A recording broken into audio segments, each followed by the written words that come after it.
Greetings, beloved. It's Dr. Amanda Noel, and these are the 7 signs how to recognize a false twin flame. Whew. So this information is super important, and I help thousands of women around the world that have a lot of misunderstandings. I had these misunderstandings which caused me to align with someone I so knew was my twin flame, or at least I thought was my twin flame. And now I look back and I go, oh my gosh, I was a little confused. See, the thing is, so many of us are going through the Great Awakening. We are aligning our souls with earthly material plane. We're grounding our 3D selves, our difficult, painful lives in our magical spiritual nature, our inner child, our inner angel, and everything in between. And so we have this deep longing in our hearts to come home into our twin flame, to find that ultimate union. And sometimes we can fall for these really common traps. So I'm going to share these 7 signs, knowing that you are going to be a little bit more wise and aware and take action from a smarter space. So let's get started. You see angel numbers and they're flaking out on you. That doesn't mean it's a good sign. Now, I have to share my story. If you haven't heard it, it's a great reminder. So I had all these amazing signs and synchronicities from the universe. At the beginning, they were really positive signs, like very strange things happening in my life that couldn't be explained, things I had in common with my so-called twin flame that I were sure that they were just the real deal twin flame spark signs. But as the relationship started to go into a decline phase and it looked like it was getting drearier and drearier, I continued to have these signs at moments that were pretty obviously telling me it wasn't working. One example is he called me at 11:11 in the morning to break up with me. He said, it's time for you to move on. I met somebody else. I let you go. I saw 11:11, and in my fantasy thinking, I went, it means we're twin flames. I'm just gonna hang on. What happened is I hung on to that hope for years, waiting for him to come back, wasting my life force energy and actually not knowing that I was still corded to him and giving out a lot of my power and inspiration. So don't make the mistake and say, well, I had this synchronicity. That means the stars are aligned. Everything's fine. If the stars are looking like they're telling you, hey, here's a synchronicity during a time that's really not healthy, something negative is happening, wake up and smell that twin flame coffee and know that your angels are there absolutely supporting you to move away from this scenario, at least for now, and into a different path. Maybe they'll come back. Maybe they won't. But if we don't let it go and we don't let go of how the signs lead us, then we can't come home to our true love. Sign number 2 is Berserko butterflies. You feel all the butterflies because ultimately, you don't feel safe around them. When you're getting ready for a date, you have butterflies, but it's to that point of like, I want them to like me. So I'm a little nervous here. If I don't wear the cute outfit, I'm not styled up properly, then, oh my gosh, those butterflies don't feel good.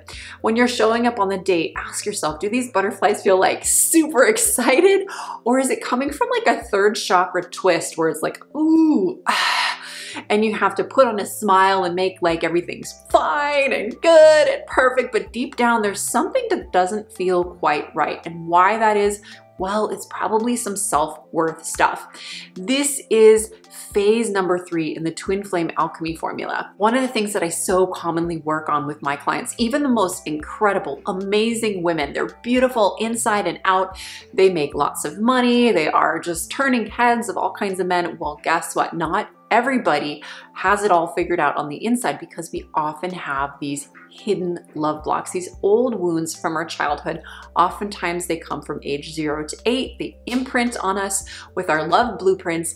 And if we don't clear out that self-worth garbage stuff that we're programmed with, then what can happen is we can hang on to our hopefully they're our twin flame. They'll love us. They'll give us the self-worth that we didn't have. And those butterfly feelings can actually feel like, oh my gosh, I'm in love. And also I'm finally able to get the love I need, but if they leave, then I'm up for creek. I am not gonna be a happy person, so I better get my stuff together. I better look like I can play the part, but deep down inside, something feels like a disconnect. So you'll feel those butterflies in your tummy, not as like joyful little blissful butterflies of freedom and confidence and love, but this like maybe churning in your tummy. And I know sometimes even my clients tell me that they have digestive issues. And I know I too had to heal myself of digestive issues. That's why I eat gluten-free and organic only primarily. And I'm eating things from the earth and have to be really picky about my diet. But part of it is because when we heal our third chakra, as above, so below, as within, so without, we need to clear out the crap in our lives, including toxic, garbagey food, including taking action that puts us in a place of feeling so nervous that we want to puke, we don't feel safe. So ask yourself this: do you feel safe in yourself around anybody? A lot of people don't. I still am learning how to feel emotionally safe with a man that I love, my twin flame. He mirrors my love, but I also have limits. We're all growing. Sometimes I wonder, is he gonna like my post-pregnancy body? And I use this twin flame mirror of self-love, and I use all my tools, and of course he comes running. He's like, okay, you're gorgeous. But it's me that had to heal the wounds within myself. And that leads us to the second part, is once you heal the wounds within yourself, do you feel safe around this person? Do you feel sexy? Do you empower yourself around them and they in turn give you compliments and love you up and flirt with you? If not, if you have to mask yourself in a ton of makeup and clothes and hair and all this stuff to be powerful, but deep down you feel like this little girl who's not lovable, not attractive, not smart enough, or good enough, then that's not a good place to come from to know that this is your twin flame. Now I have a super awesome way for you to tell if someone is your twin flame, and that's to just grab this download. It's a 22 twin flame signs of reunion checklist. It's got the 22 most common signs that this is a true real deal thing. And this is not like some spiritual woo-woo thing. There's a lot of spiritual pieces of it, but it's very grounded for the smart spiritual woman, for the successful woman who doesn't have time for another heartbreak. Make sure you download this incredibly helpful checklist. You'll also become part of our Twin Flame tribe. We have incredible free live full and new moon events, and other awesome activations, offerings, and juicy tidbits. So click the link below and sign up for the 22 twin flame signs of reunion. Now, number 3 is self-sacrifice. Your attraction to them is so strong that you put all of your needs behind theirs. So, this is a hard one. I hear a lot of women say, I know who my twin flame is. I know who my twin flame is. And yet, they don't stand strong in who they are. They're not valuing their desires and their wants. And sometimes they're even quiet about letting this person know, I want to be your partner. I think we're a great match. This is what I want. Instead of laying the cards out on the table, getting real and raw, empowered and vulnerable at the same time, they lay back and they don't put their needs out there because they're scared. They're scared that their needs will not be met.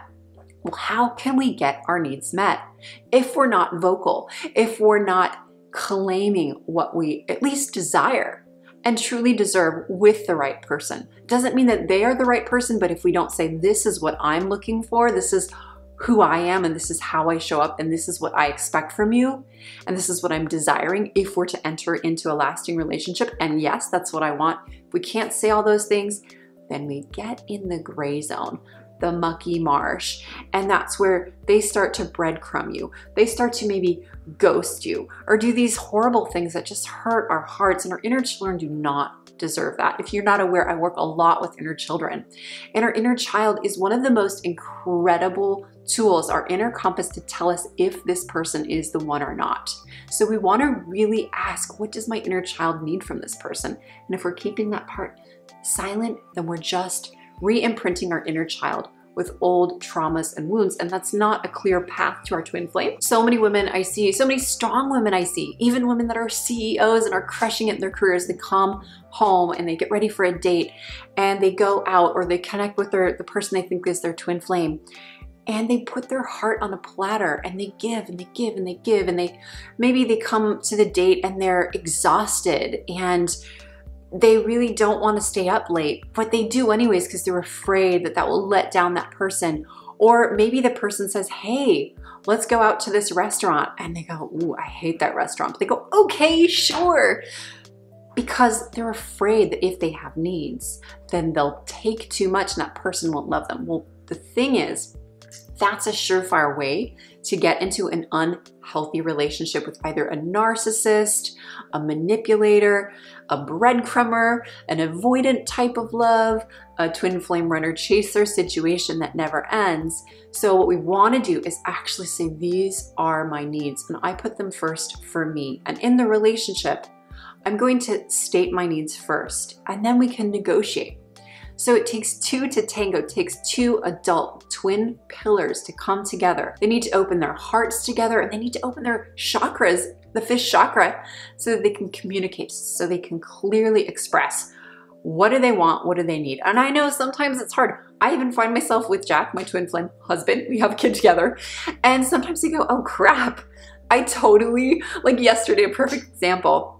We were doing a sexy exchange. We do a little sexy time together where we might give a massage or pleasure. And I was like, so do you want to do a pleasure session now? Yes, cool.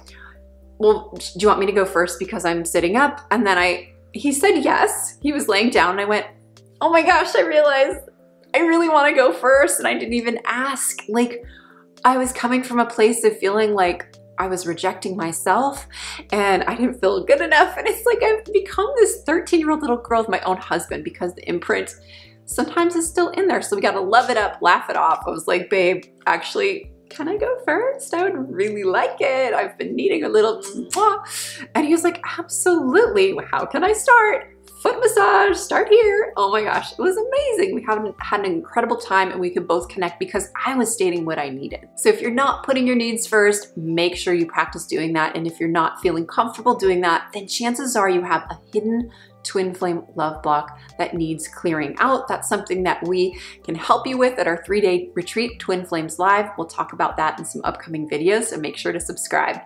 All right, so the first sign that you can tell if somebody is a false twin flame is that your attraction is so strong that you ignore the red flags and make excuses. Now, I remember I've had a couple of interesting dates. Now, you know, I met my twin flame when I was 34 and I dated a lot from middle school all the way till the day I met my twin flame. And I met all kinds of people and I saw all kinds of red flags. If I wasn't into somebody, it was very easy to see the red flag.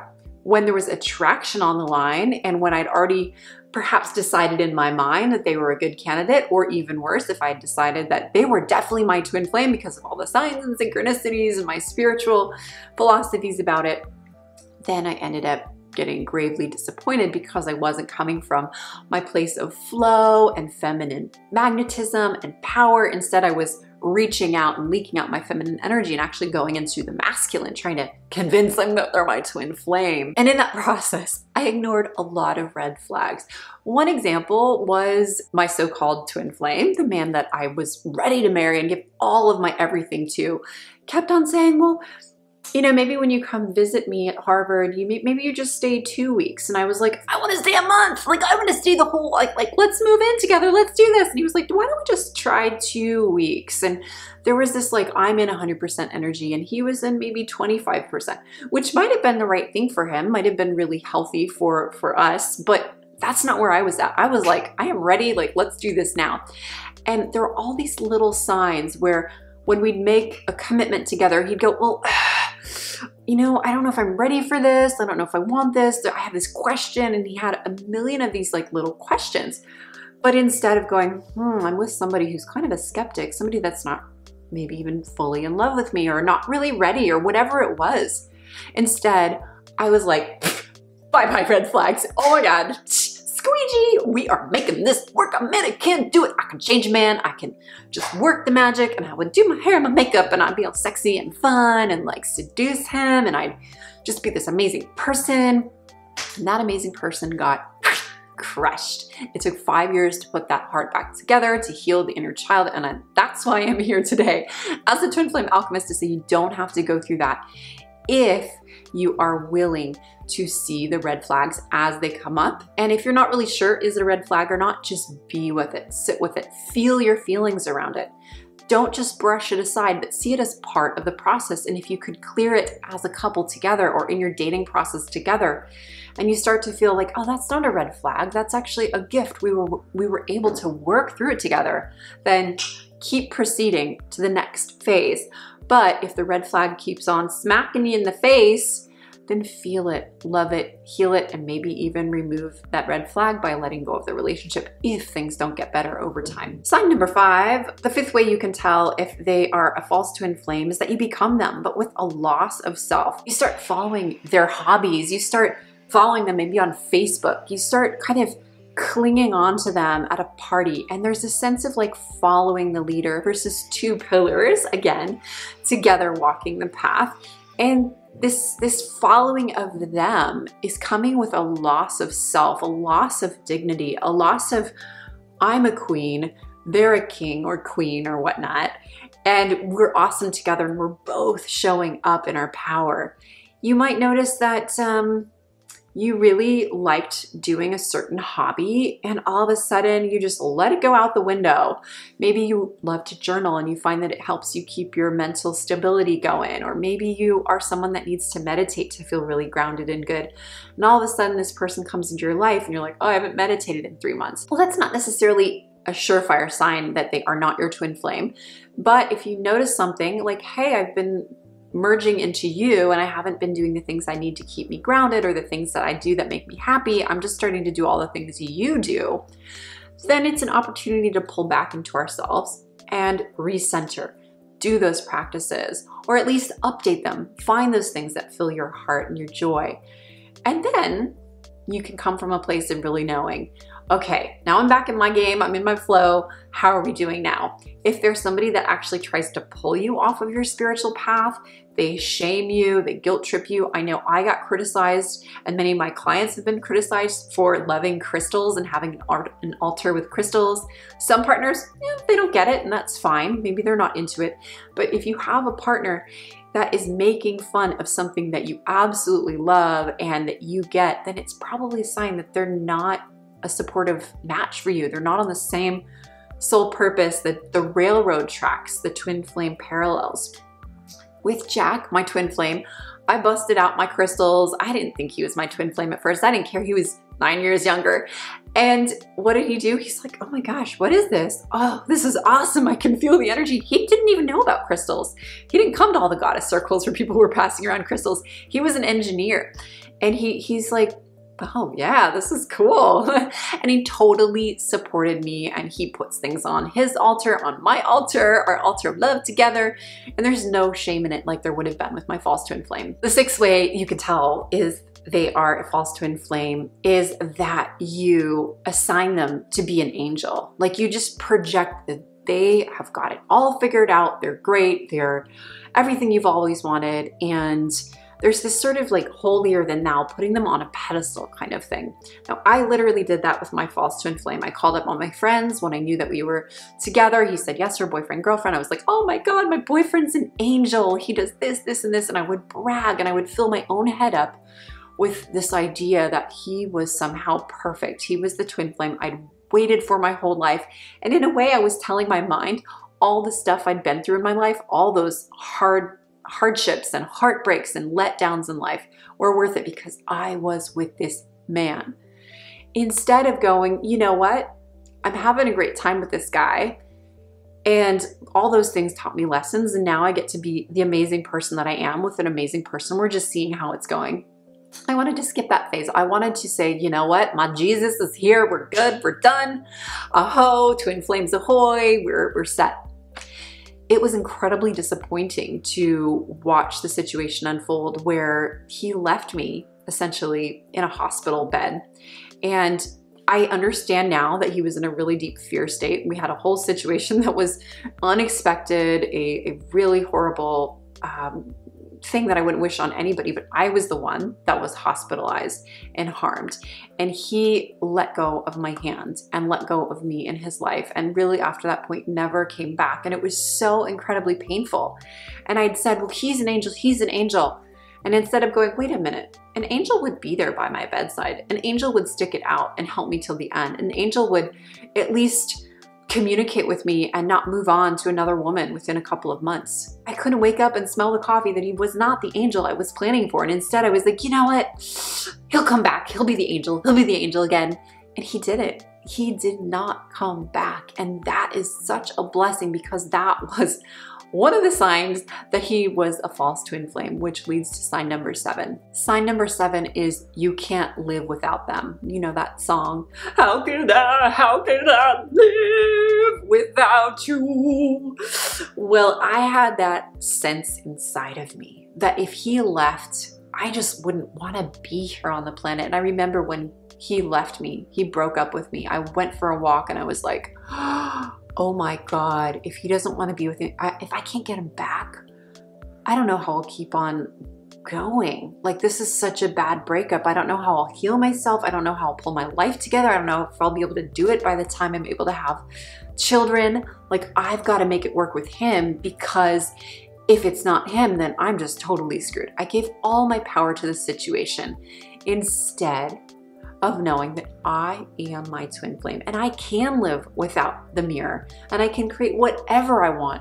If, okay, maybe I can't biologically create my own children, but if I really wanted to have my own children, I could have adopted, I could have done artificial insemination. There's so many different ways that we can have all the beautiful things in our life. If children are one of them, we can always create that, even if we can't do it naturally. So it was so painful to be let down by this person I thought was my angel, because I had ignored all of these signs of the false twin flame. I didn't know that I had to heal myself, stand in my power, and align with these 22 most common twin flame signs. That I will share again in the complimentary PDF. I know I'm sharing a lot about it, but it is so helpful. I have thousands and thousands of women downloading it every year. It's an awesome way to get acquainted with what a healthy twin flame blueprint is. You can know what is a healthy twin flame, and by polarity, avoid these false twin flame signs and ways to tell if it's not the true love that you've been waiting for. You do deserve the very best. You're an incredible, beautiful, wise old soul. We all have flaws. We all have the learning path. And yet, if we commit to twin flame love and we take the right action, like I've created in the 11 phases of twin flame alchemy, our signature formula that we use at Aphrodite University, there are so many things that we can get lost on in the twin flame journey. But whatever you do, have a mentor, an expert, or a guide, or something in your higher self that you know for sure will take you there. But don't try and wing it from the wounds. Don't try and ignore those red flags, those signs that it's not in alignment, including the really sparkly 1111s when he calls to dump you like I did. Thank you so much, and I'll see you in the next video. Namaste, namasko.